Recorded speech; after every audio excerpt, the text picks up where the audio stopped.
والإسلام ديني ومحمدا رسول الله ويقيني. Apa kata Abu Hurairah radhiyallahu anhu, aku mendengar Nabi sallallahu alaihi wasallam bersabda, di antara tanda-tanda dekatnya hari kiamat itu adalah, dalam hadis ini ada 5. Yang pertama, yataqarabuz zaman. Zaman, masa, waktu makin pendek, makin singkat, makin tak terasa. Dulu nampak budak-budak, sekarang udah jadi mak budak-budak. Dulu nampaknya lama zaman masa ini, sekarang cepat saja. Dari pagi ke petang, petang ke pagi, pagi ke petang, petang ke pagi. Bahkan sekarang ada pula orang yang tak tahu petang, tak tahu pagi. Pagi tidur, petang tidur. Tak terasa saya ini sudah 8 kali datang ke Kuala Lumpur. Awal-awal sekali 2014, 2015, 16, 17, 18, 19, 20. Sudah kali yang ke-7. Saya datang setahun sekali saja, setiap bulan Februari. Bulan Februari datang, rupanya dah yang ke-7 kali bulan Februari. Ini saya bagi tahu supaya kita semua faham. Saya datang bulan Februari, supaya tak datang balik, datang balik, datang balik, datang balik. Sekali datang dari tarikh 2 hingga 9, pusing, pusing, pusing, pusing, balik. Rupanya sudah kali ke-7, ke-8 kali datang menyampaikan tazkirah. Tak terasa. Dulu saya datang kemari belajar di UKM tahun 2003. Sekarang sudah 2020, 17 tahun. Tak terasa. Yataqarabuz zaman. Tanda-tanda kiamat, fitnah akhir zaman sudah dekat adalah yataqarabuz zaman, kata Nabi SAW. Waktu tak terasa. Tak terasa. Tak terasa dah engkau dah datang aja. Tak terasa waktu begitu cepat, engkau sudah datang saja nak menagih hutang, kata. Orang berhutang ni pun rupanya tak terasa juga orang datang. Yang memberi pinjaman pula terasa lama betul. Apakah beza antara 5 minit dulu dengan 5 minit sekarang? Sama. Apakah beza antara 24 hours, 24 jam dulu dengan 24 jam zaman Nabi dengan 24 jam zaman sekarang? Sama. Tak ada beza. Mataharinya sama, bulannya sama, buminya sama. Yang berkeliling mengelilingi matahari sama. Apa yang membuat berbeza? Apa yang membuat zaman itu yataqarabuz zaman?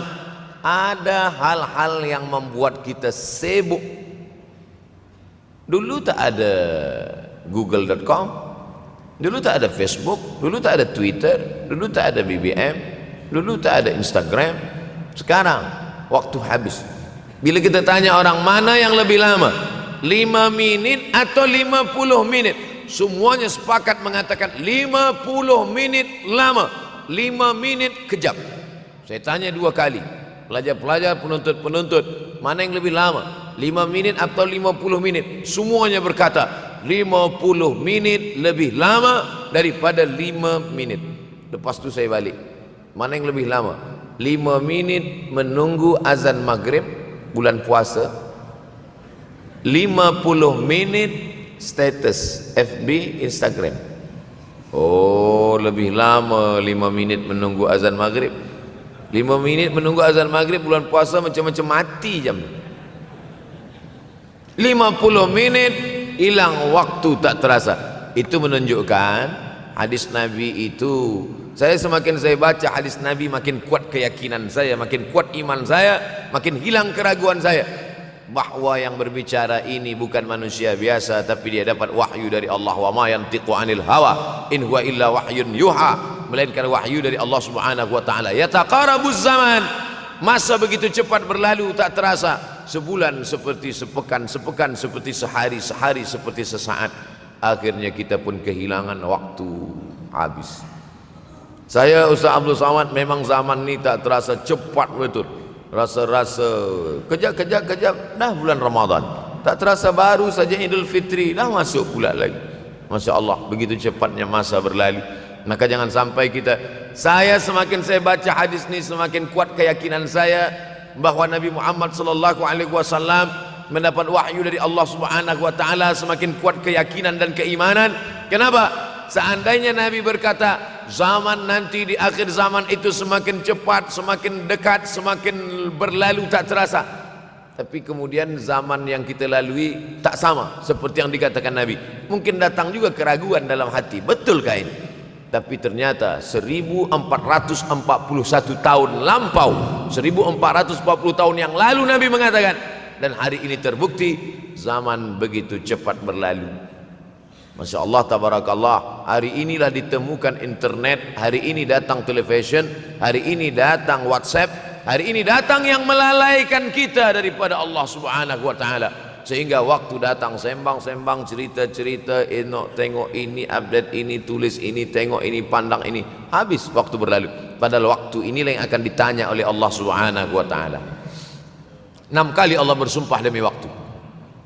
Terbit fajar, wal fajri wa layalin nashr, masuk waktu subuh, was subhi idza tanaffas, masuk waktu duha, wad duha wal laili idza saja, masuk waktu siang, wan nahari idza tajalla, masuk waktu asar, wal asri innal insana lafi khusr, masuk waktu malam. 2 kali Allah bersumpah demi waktu malam, wal laili idza saja, wal laili idza yaghsha. Kenapa hadis ini yang Ustaz bahaskan? Kami nak mendengar hadis tentang Dajjal dah lahir atau belum? Dajjal dah hadir. Mana bukti Dajjal dah hadir? Kurma bisan tidak lagi berbuah. Bila kurma bisan tidak berbuah, Dajjal dah nak datang. Kurma bisan sekarang sudah berkurang, tak berbuah. Lalu kemudian apa lagi? Ain Zughar, mata air dari Ain Zughar sudah kering. Sudah kering.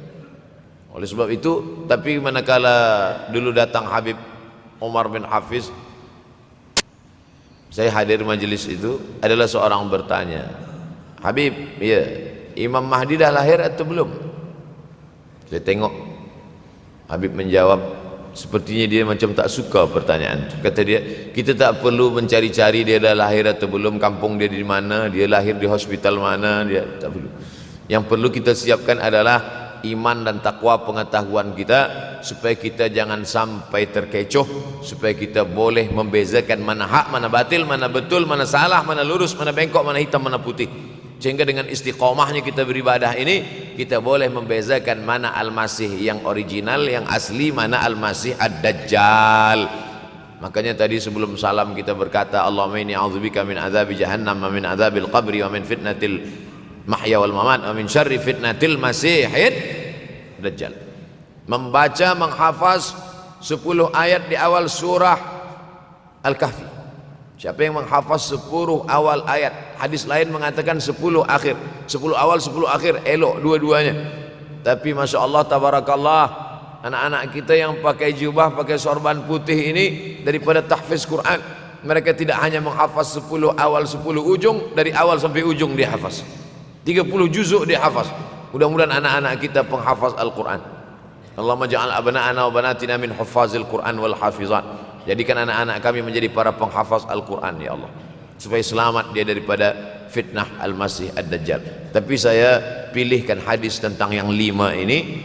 Dengan 5 ini kalau kita amalkan, insya Allah Allah akan selamatkan kita dari fitnah akhir zaman ini. Yang pertama, manfaatkan waktu, kerana waktu di akhir zaman ini yataqarabuz zaman, kerana waktu semakin dekat tak terasa hilang berlalu.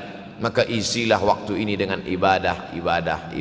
Jangan sampai ada waktu yang kosong. Duduk sejenak kosong berselawat, Allahumma salli ala sayyidina Muhammad wa ala ali sayyidina Muhammad, Allahumma salli ala sayyidina Muhammad wa ala ali sayyidina Muhammad. Sempat-sempatkan ambil wuduk solat duha walau 2 rakaat.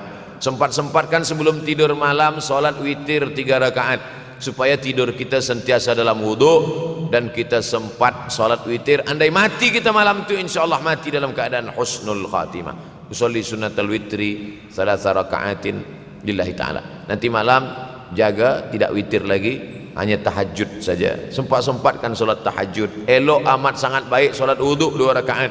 Usolli sunnatal wuduk rakaataini lillahi ta'ala. Selepas solat wuduk, solat sunat taubat. Usolli sunnatat taubat rakaataini lillahi ta'ala. Selepas solat sunat taubat, solat sunat hajat. Usolli sunnatal hajat. Selepas itu barulah solat sunat tahajud 8 rakaat. Nak tambah lagi 10, 12, 14, elok, tak salah, karena dia tiada batasan. Adakah sahabat Nabi yang melakukan ini? Ada. Qatadah bin Nu'man, dari selepas isya sampai azan subuh. Imam Ahmad bin Ambal dari selepas Isya sampai azan subuh. Bahkan mereka menghatamkan Al-Quran dalam tahajud mereka. Maka bahkan ada imam yang disebut dengan as-sajjad, kerana banyak sujud kepada Allah subhanahu wa ta'ala. Kerana akhir zaman ini godaan begitu besar. Dulu orang tengah malam tahajud, jam 2 malam, jam 3 malam dia bangun, kerana dia membaca hadis sab'atun yudhilluhumullah, ada 7 golongan yang mendapatkan naungan Allah, yauma la dhilla illa dhilluh, hari itu tak ada naungan kecuali naungan Allah. Rajulun, ada seseorang, zakarallah, dia berzikir mengingat Allah, khalian, di tengah malam tak ada manusia, fafadat ainahu, menetes air mata. Maka yang pertama ini, jangan sampai kita kehilangan waktu, kerana waktu, al-waktu kasaif, waktu ini seperti pedang, illam taqta'hu qata'aka, kalau tidak kau patahkan dia, kalau kau dapat pedang patahkan, sebab kalau tidak kau patahkan, dia yang akan memotong engkau, mematahkan tulang-tulang engkau. Waktu ini kalau tidak kita manfaatkan, kita akan ditanya tentang waktu, kemana saja waktu yang sudah kau pakai. Inna sam'a, pendengaran, wal basar, penglihatan, wal fuad, hati, kullu ulaika kana anhu mas'ula, semua akan disoal, semua akan diminta tanggung jawab di hadapan Allah. Kemana waktu yang sudah aku bagi dulu engkau pakai? Yang pertama nanti ditanya, la tazulu qadama 'abdin yaumal qiyamah, kaki anak Adam tidak akan bergeser, tidak akan beralih dari tempat tegaknya pada hari kiamat, hatta yus'al, sampai dia disoal, sampai dia ditanya. La tus'alunna yauma idzin 'anin na'im. Banyak yang akan ditanya nanti, tapi Nabi bagi tahu di antara yang akan ditanya dari sekian banyak nikmat itu 4. Yang pertama, an umrihi fima afnah, umur kemana engkau habiskan? Hari ini ada anak-anak muda belia umurnya 17 tahun. 17 tahun habis menghafaz Al-Quran. 17 tahun habis iktikaf dalam masjid. 17 tahun habis berzikir, berjubah, bersorban, mengabdikan ilmu, berkhidmat kepada ulama. 17 tahun habis. Tapi ada pula yang dibalik, 71 tahun habis. Rumah, office, kopi, rumah, office, kopi, rumah, office, kopi, batuk, mati, habis. Apa yang dapat kita bawa menghadap Allah SWT? Yang pertama, yataqarabuz zaman. Yang kedua adalah wa yanqusul ilmu. Ilmu semakin berkurang. Kalau sudah ilmu berkurang, apa yang bertambah? Jahil. Kalau ilmu bertambah, jahil berkurang. Kalau ilmu berkurang, jahil bertambah. Mana ada orang jahil cakapnya didengar orang? Saya dulu awal-awal membaca hadis ini, wayang kusul ilmu, ilmu berkurang, jahil bertambah. Rasanya tak mungkin, tak logik, tak masuk akal. Mana ada orang tak berilmu cakap dia didengar? Sekarang baru saya faham. Dulu orang tak berilmu ditinggalkan orang. Sekarang orang tak berilmu, asal dia pandai berbicara, dia akan didengar orang. Bahkan orang jahil pula punya channel. Apa namanya? Jahil.com. Orang jahil punya channel, banyak pula follower dia daripada follower kita, banyak pula viewer dia daripada viewer kita. Sebab apa? Sebab yang menyaksikan tiada berilmu, yang berbicara tiada ilmu. Oleh sebab itu maka kita galakkan menuntut ilmu di majlis-majlis ilmu. Untuk apa Abdul Somad sudah berumur 43 tahun pun masih pergi juga lagi ke Sudan belajar? Apa yang nak dicari ini? Tak lain tak bukan, mudah-mudahan kita termasuk orang yang sampai akhir hidupnya mencari ilmu, insyaAllah. Saya datang kemari bukan niat mengajarkan ilmu. Saya datang ke Malaysia tetap niatnya belajar mencari ilmu. Man salaka tariqan, siapa yang melangkahkan kaki melalui suatu jalan, yaltamisu fihi ilman, siapa yang melalui suatu jalan niatnya untuk mencari ilmu, sahalallahu lahu bihi tariqan ilal jannah, dimudahkan Allah jalannya menuju surga. Innallaha la yantazi'ul ilma intiza'an. Innallaha la yanzi'ul ilma intiza'an. Allah kalau mencabut ilmu, bukan macam mencabut pokok kayu dari tanah. La yantazi'ul ilmu intiza'an. Allah tidak mencabut ilmu macam mencabut pokok kayu dari tanah hingga ke akarnya, tidak. Lalu bagaimana ilmu ini dicabut? Biqabdil ulama, dengan matinya ulama maka habislah ilmu. Meninggal Imam Syafi'i, berkurang ilmu. Meninggal Imam Nawawi, berkurang ilmu. Meninggal Imam Fulan, berkurang ilmu. Maka yang hadir adalah al-juhala, Yang lebih menakutkan lagi adalah al-juhala bi thawbil ulama, orang jahil dengan pakaian ulama. Abdul Somad tidak mengatakan dirinya ulama. Saya selalunya membacakan ayat Quran, membacakan hadis Nabi, menyampaikan fatwa ulama. Tak pernah saya berceramah, bertausiah. Menurut saya, siapa saya? Siapa kita? Syafi'i manusia, saya manusia. Syafi'i boleh berfatwa, saya juga boleh berfatwa. Imam Syafi'i berfatwa Al-Quran 30 juzuk dalam kepala dia. Kita juzuk 30 pun kadang-kadang hilang. Imam Syafi'i balik dari masjid ke rumah, dia tutup telinga. Datang orang bertanya, Syafi'i, ya, kenapa engkau tutup telinga? Sebab bila aku dengar dari masjid ke rumah, semua yang aku dengar masuk tu semua aku ingat. Aku takut dia ingat di dalam, maka aku tutup. Kita, yang saya sampaikan tadi pun tak ingat. Oh, Ustaz mengejek kami, enggak. Jangankan yang mendengarkan, yang bercakap pun tak ingat. Nasib baik datang orang Jepun mengingatkan kita. Nah, ini nama dia Sony.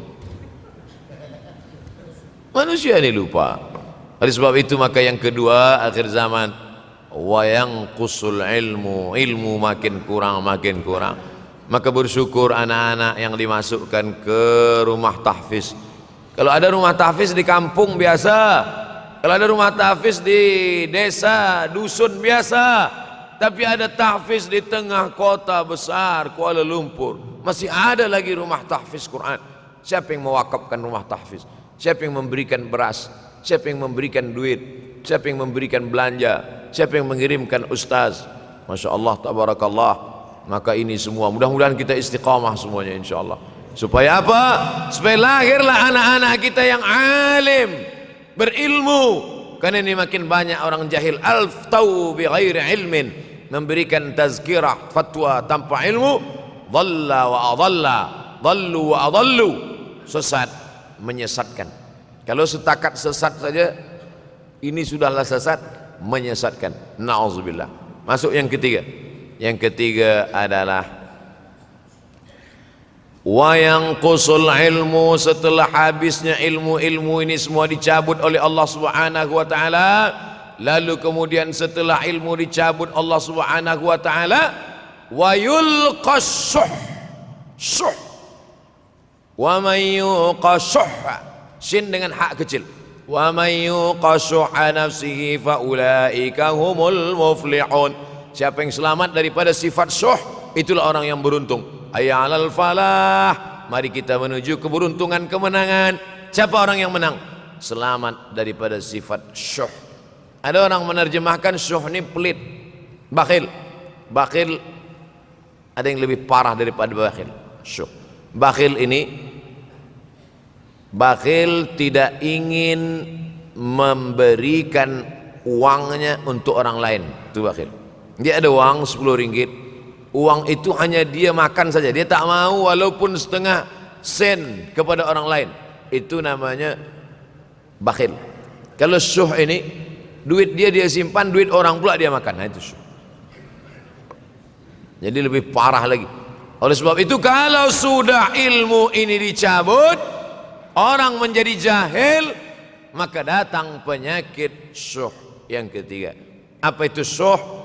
Hubbud dunya, hubbul mal, wa tuhibbul mala hubban jamma.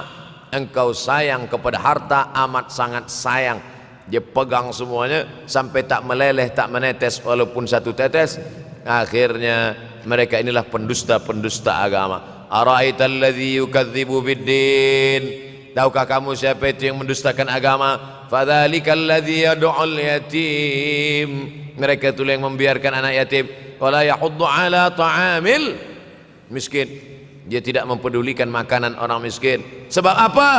Bukan sebab tak ada harta, sebab syuh. Kenapa syuh? Sebab tak ada ilmu. Tak ada ilmu tentang akhirat. Dia pegang, dia simpan, mati, habis. Yang dia bawa hanyalah 1, 2, 3 helai kain kafan saja. Itulah mengapa Sultan Turki, Sultan Muhammad Al-Fatih, Sultan Abdul Hamid, coba tengok gambar Sultan Muhammad Al-Fatih, Sultan Abdul Hamid Turki dulu. sorban dia besar-besar. Saya dulu terkejut, lama saya tengok, kenapa sorban orang Turki ini besar-besar. Lama-lama saya baca, rupanya sorban orang Turki itu kain kafan. Tuan-tuan balik dari sini beli kain kafan 2 meter, ikatkan kepala, bawa sembahyang supaya ingat mati. Bolehkah menyiapkan kain kafan? Baca kitab Tanbihul Mughtarrin, peringatan bagi orang-orang yang tertipu. Di situ ditunjukkan banyak ulama, bahkan mereka menggali tanah di dalam rumahnya, malam-malam dia tahajud, selepas tahajud dia duduk di dalam tanah itu supaya terasa bagaimana rasanya mati. Gali tanah 2 meter, masuk ke dalam. Tapi kalau nak buat itu kita saja dengan Allah. Jangan pula, banyak juga orang sekarang udah gali tanah masuk ke dalam, streaming pula. Hai guys, nak rasakan mata, mana boleh terasa. Kita saja masuk ke dalam, rasakan macam mana rasa. Sebab kalau cakap saja, marilah kita ingat mati, takutlah kita pada mati, kita tak tahu bagaimana rasa mati. Kalau nak merasakan bagaimana rasa mati, nanti kalau ada orang mati meninggal dunia, masuk kita ke dalam, kita sambut jenazah, kita letakkan, kita duduk, rasakan. Ketika Fatimah meninggal, Fatimah emak Sayyidina Ali meninggal, Nabi masuk ke liang lahat. Masuk Nabi ke liang lahat, Nabi berdoa di dalam. Ketika Utsman bin Maz'un meninggal, Nabi masuk ke dalam, Nabi pegang jenazah Utsman bin Maz'un, meleleh air mata Nabi turun ke misai, turun ke janggutnya, turun menetes sampai ke bawah. Merasakan bagaimana rasanya di dalam. Dulu saya pernah berjumpa dengan seorang pemuda, telinga dia pakai anting subang. Lalu kemudian saya tengok banyak tato dia. Saya tanya, macam mana cerita awak bertaubat dulu? Mak saya meninggal, Ustaz Abdul Somad. Lepas tu saya tegak di tepi kubur. Macam ada yang menolak saya dari belakang, masuk saya ke dalam. Masa masuk itulah terasa sejuk di kaki, datang rasa takut saya. Makanya kalau ada orang yang sudah kita bagi tazkirah, bagi nasihat tak juga, nanti ada orang meninggal, bawa dia agak dekat, senggolkan sikit, jatuh. Gitu caranya supaya kita terasa mati ini, supaya apa? Hilangkan penyakit syuh, cinta harta, takut mati, dan membuat kita menjadi bakhil, pelit, na'udzubillah. Yang keempat, wa tazharul fitan. Ini yang terkait dengan tajuk kita yang keempat, wa tazharul fitan. Banyaklah fitnah, siksa.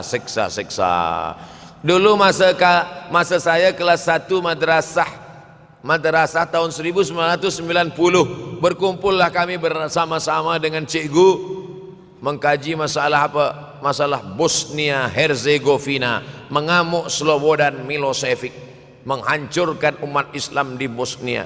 Sampai ada yang meminta fatwa kepada Syekh Yusuf Al-Qardawi, bolehkah perempuan yang perempuan Bosnia yang dirogol tentara Serbia hamil, bolehkah dia menggugurkan anaknya? Kata Syekh Yusuf Qardawi, tak boleh. Maka dia biarkan saja anak itu lahir dan dia tidak dianggap berdosa karena ini sudah takdir Allah SWT. Bagaimana mereka dibunuh? Maka makin banyaklah selepas Bosnia datang pula yang terjadi di Rohingya, di Uighur. Umat Islam berkumpullah, presiden-presiden negeri Islam di Kuala Lumpur. Erdogan datang, kumpul semuanya membahas bagaimana nak menolong Muslim Uighur. Rupanya umat Islam pun tak sanggup nak menolong. Apa yang boleh dilakukan di Uighur? Berdoalah umat Islam. Rupanya Allah kalau mau menolong mudah saja Allah menolong. Tidak datang rudal skat, tidak datang tentera, tidak datang senjata, cukup datang corona, selesai. Allah Subhanahu wa taala, wa makaru wa makarallah. Mereka membuat tipu daya, Allah balas dengan tipu daya yang lain. In tansurullah, kalau kau tolong, ittaqu da'watal mazlum, takutlah kamu terhadap doa orang-orang yang teraniaya. Fa innahu laisa bainahu wa bainallahi hijab, karena di antara dia dengan Allah tak ada hijab sama sekali. Wa yakthurul wa tazharul fitan, banyaklah fitnah. Yang terakhir, yang kelima, wa yakthurul haraj. Wa yakthurul haraj, banyak terjadi haraj, kata Nabi. Sahabat pun bertanya, ya Rasulullah, wa mal haraj? Apa haraj itu ya Rasulullah? Kata Nabi SAW, al-haraj al-qatlu, nanti di akhir zaman itu akan banyak pembunuhan. Dulu pun banyak juga pembunuhan, tapi tak banyak sekarang. Pembunuhan di Palestina sampai sekarang tak berakhir. Pembunuhan Rohingya tak berakhir. Pembunuhan di Uighur, pembunuhan. Dulu imam-imam masjid, imam salat tarawih dulu di Masjidil Haram, Allahumma ansuril Islam wal muslimina fi Palestin. Dulu satu aja. Selepas itu bertambah, Allahumma ansuril Islam wal muslimina fi Palestin wa Suriah. Selepas itu bertambah lagi, Allahumma ansuril Islam wal muslimina fi Palestin wa Suriah wal Yaman. Selepas itu bertambah wa Uighur wa, akhirnya wa fi kulli makan. Semakin bertambah. Oleh sebab itu maka ini di antara fitnah akhir zaman. Man lam yahtam bi amril muslimin falaysa minhum. Selepas kita kaji hadis ini, apa tujuan kita? Tujuan kita semakin menguatkan keyakinan, banyak-banyak beribadah, nasihatkan anak menantu, sahabat, jiran, tetangga supaya semakin istiqamah menjalankan syariat, rajin-rajin solat berjamaah, banyak-banyak berzikir, hatamkan Al-Quran, banyak-banyak berinfak, banyak-banyak bersedekah. Andai mati kita, insya Allah mati dalam keadaan husnul khatimah. Saya dimaklumkan bagi tazkirah 40 menit saja. Tadi saya mulai pukul 7 kurang 10, sekarang sudah 7.32. Corruption 2 menit. Ustaz, ada seorang pakcik datang kepada saya. Dia suruh saya simpan duit dia. Alhamdulillah. Dia cakap nanti ada masa dia datang ambil. Tapi sampai sekarang sudah 1 tahun pakcik itu tak sampai duit dia banyak. Yang saya nak tanya, bagaimana saya nak pulangkan duit dia sementara saya tak tahu nama dia dan dia ahli keluarga dia di mana. Akan datang, mana tahu datang lagi pakcik macam ni juga. Mana tahu macam ini, bukan dia, tapi macam ini datang, tanyalah nama dia, nombor telefon, IC anak dia. Tapi rasa-rasanya saya dah 43 tahun belum jumpa dengan pakcik macam ni lagi. Unik ni pakcik. Sebab apa? Ini terkait dengan masalah harta. Wadi'ah adalah barang yang kita titipkan, yang kita wasiatkan, yang kita pesankan. Banyak orang masalah harta ini susah. Menguji emas dengan api, menguji manusia dengan harta, dengan uang. Disitulah baru nampak mana kawan, mana lawan kalau sudah terkait dengan benda, dengan materi, dengan harta, dengan duit, dengan uang. Oleh sebab itu maka tulis, ini barang dah jadi dah. Lalu bagaimana? Kita tak tahu dia di mana. Maka cari ahli warisnya.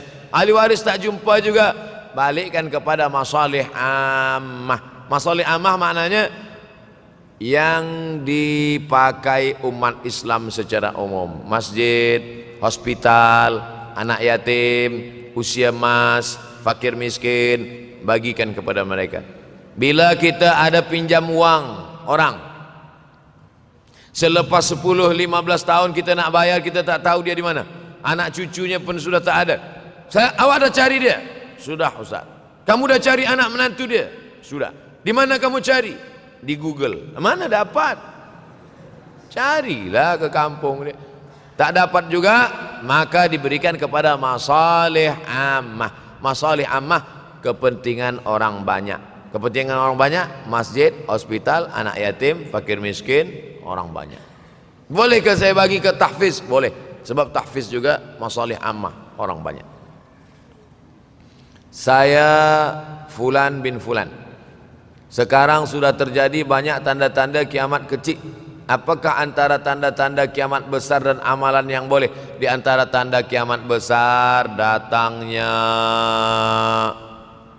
Al-Mahdi, datangnya Al-Masih Dajjal, turunnya Isa Al-Masih, keluarnya binatang yang berbicara kepada manusia, terbitnya matahari dari barat. Tanda-tanda besar.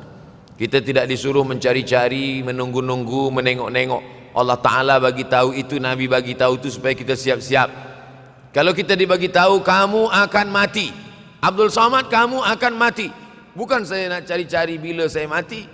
Lalu kemudian saya datang ke dokter, dokter tolong cek jantung saya, kira-kira tahun berapa saya mati. Bukan. Bila kita diberitahu kamu akan mati, maka yang perlu kita siapkan adalah bekal untuk mati. Begitu juga dengan kiamat ini. Dunia akan kiamat. Bukan kita cari tahu bila kiamat akan terjadi, tapi maknanya kita siapkan bahwa rumah kita yang besar akan hancur, bahwa kereta kita yang cantik akan hancur, bahwa kita pun akan hancur dimakan cacing tanah. Maka siapkanlah bekal untuk menghadap hari kiamat. Itu maknanya. Yas'alunaka 'anis sa'ati ayyana mursaha. Mereka bertanya kepadamu bila hari kiamat. Qul la ya'lamuha illahu. Yang tahu hanya Allah sahaja.